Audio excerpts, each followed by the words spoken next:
Hi, everyone. I am Becky Nova of Live Free with Becky Nova and also the moderator of the Facebook group Lady Landlords. So as many of you guys know, I did a poll a couple days ago in Lady Landlords asking for what resources and information would be helpful. So the top item that was actually on there was about what items should really be in a lease. Now, I would first like to preface this with, depending on the state and the country that you are in, those factors might be a little bit different. So I encourage everybody to please speak with a lawyer before moving forward with the lease. But I thought what would be helpful today is I will take you guys through some main points that I have in my lease and just some things that I've learned over the past few years in my own time as being a landlord. So I have a copy of my lease right here, as we just got another one signed for a vacant apartment I had a couple months ago. So I will make sure to take you guys through that. So first thing that I think is important to have on there is who are the people that are actually going to be responsible for the lease versus people that are going to be occupants.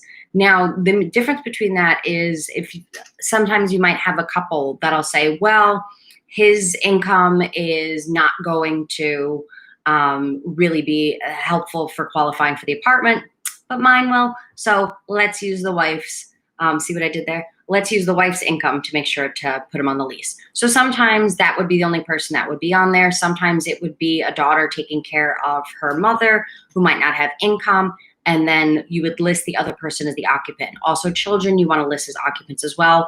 They would not be responsible for the lease. Depending on the type of home you have, maybe an 18 or 19-year-old child that's living there would be an occupant, but the parents would end up being the people on the lease. But you really want to make sure that you have every single person's name on there.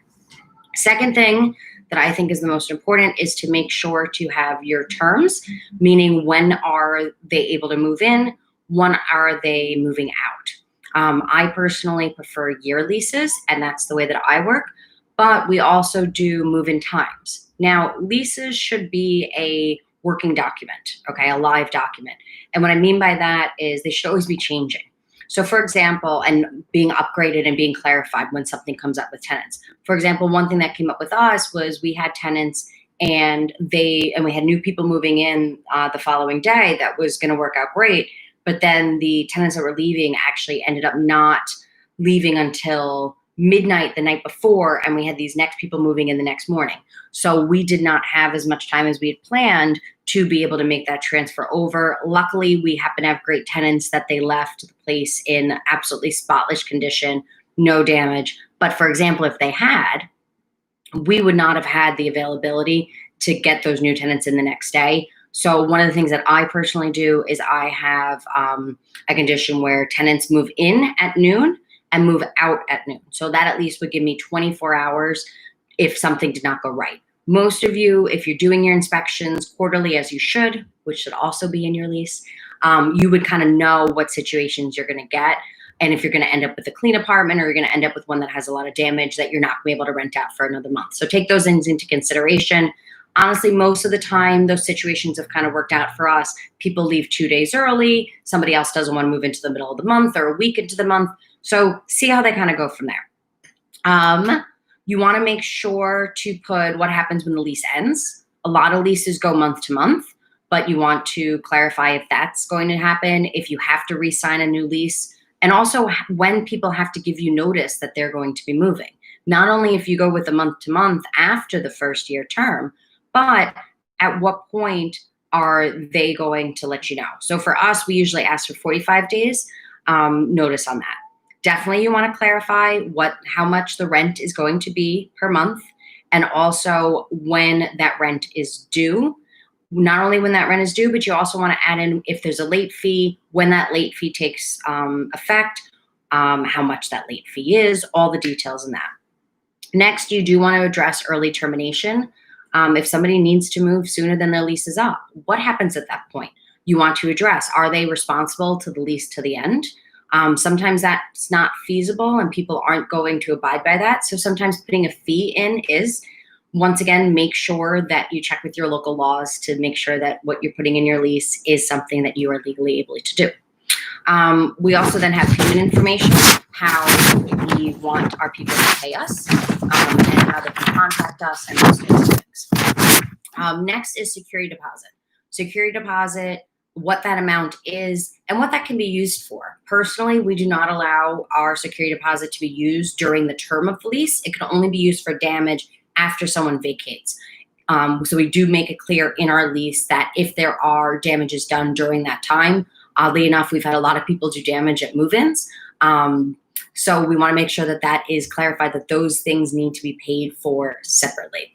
Also, we do not allow our security deposits to be used for last month's rent. So something you might want to consider, and once again, see if you can do in your state. We also discuss insurance. We make it clear that renters should have renter's insurance and what that means and what would it mean for that tenant if something happened to the property during that time. We also mention the idea of who's living there, once again, going back to those occupants, but also visitors and how those things look. And we put, once again, it's not really very enforceable, but we do put restrictions in there to, just in case we would need to clarify that somebody did move into the property that is not supposed to be or is overstaying their welcome. That's definitely going to be important too if you are a person that's renting out different rooms rather than different apartments. Some of us have been in that situation where you live with other roommates and then all of a sudden they get a girlfriend that moves in and nobody likes that. So definitely something you want to put in with what are those rules with how visitors can stay. Another thing we have in our lease is locks. We make sure what we give a really good place that you might want to think about using electronic keys. Smart homes are becoming incredibly popular, so make sure to address that in your lease if you have that. We do address, oddly, there are things that I never thought you'd have to explain sometimes in leases, but I've realized you have to. We discuss alterations. We make it very clear with our tenants that you cannot knock down walls, you cannot rearrange what the floor plan is in apartments and things of that nature.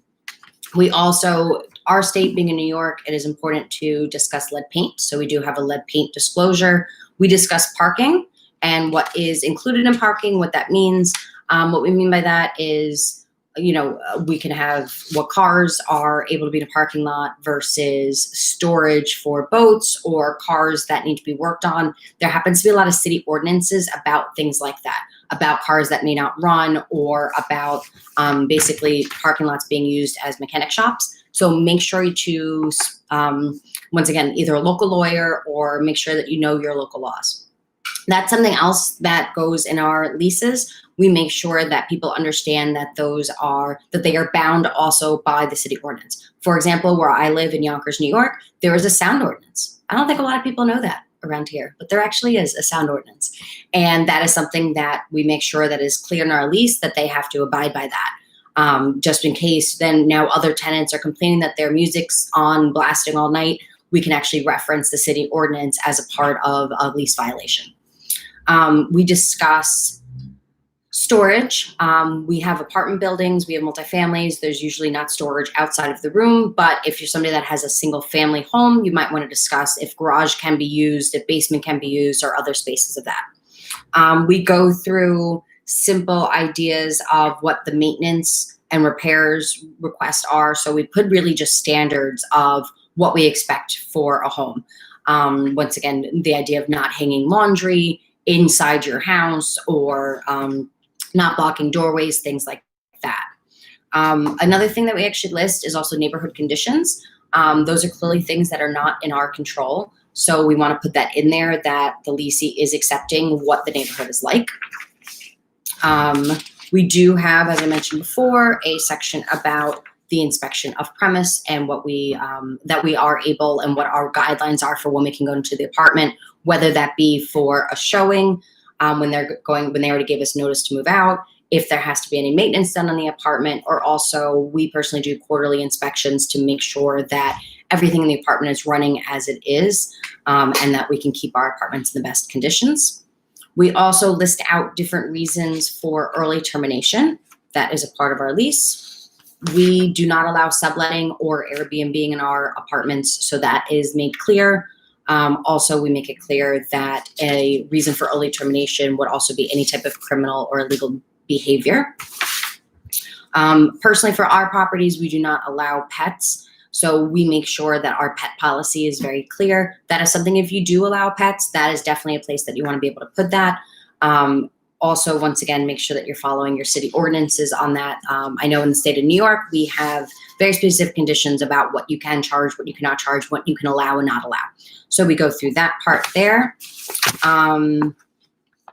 We make sure to address abandonment, what that would be like if a person, instead of giving notice that they're early terminating the lease, what happens if all of a sudden they're just no longer there, or they move, or God forbid they die? What do we do now with their property? What happens with the lease? So we want to make sure to cover our bases there, in addition to what would happen if we have to go to court, and what happens with lawyer fees. Lastly, we make sure that there's signatures for all of the people that are going to be on the lease, not the occupants, but the people that are actually going to be the leases, along with the signatures or also the dates, to make sure that that is a fully executed lease. So those are all the points of my lease. Like I say, I always am adding new things, and I like to hear what other people have in their leases. So if there's anything that you have that I did not mention that you would like to either share with me or with anybody else in the group, please make sure to add those down in the comments. You can do that here at Live Free with Becky Nova on YouTube, or head over to Facebook and check out our Lady Landlords group there. Thank you very much and have a good day.